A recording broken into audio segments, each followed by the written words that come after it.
The Nocturnal, and it's a pleasure to speak with you today. So in the first 30 minutes of the movie, we see Joy being confronted with her quote-unquote traditional ideas about who Riley is when anxiety and the other emotions join the team. Yeah. What was it like exploring that? Yeah, Joy thinks she has it all figured out. It's almost like, you know what, the emotions, I always kind of think of them as parents to Riley. They even call her, in the first film, our girl. Right? They're like, she's our girl. And it almost feels like when you're a parent of kids, there's times where you think you have it figured out. And then all of a sudden they become like teenagers and you're like, oh, I don't know anything.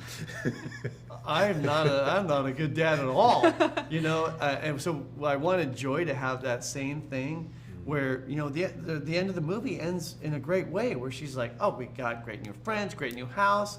You know, after all, she's 12. What could happen? She has such confidence in herself.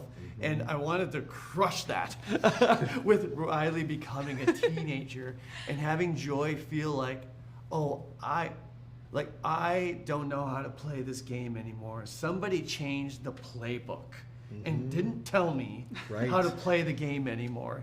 And then that's where the new emotions come in because they're like, oh, we understand this teenage world. And we know how to play this game better than you do. So you know what? Why don't you step aside? We need to take over. And that's really where it came from. Yeah, the moment you see the alarm blaring, it hits you right in the face. Yeah. I knew from the first film, you guys set up this button, a new button on the console that was like puberty. And they're like, what is that? I'm like, it's probably nothing. And I'm like, seeing that, Mark worked on the original film, and I was on another movie while you guys were making that movie. I still went to all the screenings, and set my notes. So I was able to come at it as an audience member, and you guys set up that little button on the console, and I'm like, well, I want that thing to go off. I gotta set that thing off. Yeah, I'm like, if you don't set that off, I'm gonna be upset. And so it was kind of great for me to be at the in the position of director, because I can make what I wanted happen. Yes. Yeah. And the story of Inside Out has been a story that's touched so many hearts around the world. What did it mean to you to work on continuing the story? Yeah. Oh man, yeah. For me, it's an absolute pleasure to be back. Working on Inside Out as associate producer was one of the highlights of my career. I love that story so deeply.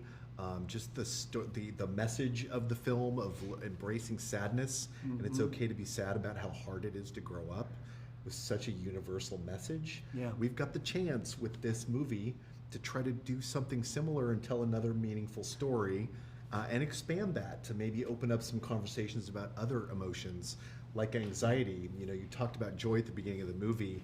You know, she learned that lesson of like, all emotions are valuable, right? She learned to let sadness go to the console. Yeah. And now in this film, she's like, okay, maybe not all of them. Or it's about learning how to manage that emotion. Yes. Because you can't, like, I'm making a movie about anxiety, and it's just still at my console. Yeah. And it's just, so it's all about learning how to properly manage that emotion.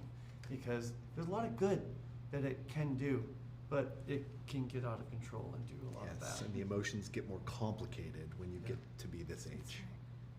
And congratulations on the movie. Thank you so much for taking the time to speak with me today. Oh, yeah. Oh, Thank of you course. so much. Our pleasure. Thank you. Thanks It's for been coming wonderful. to Pixar. It's Yeah, been it's great. nice to It's meet a you. good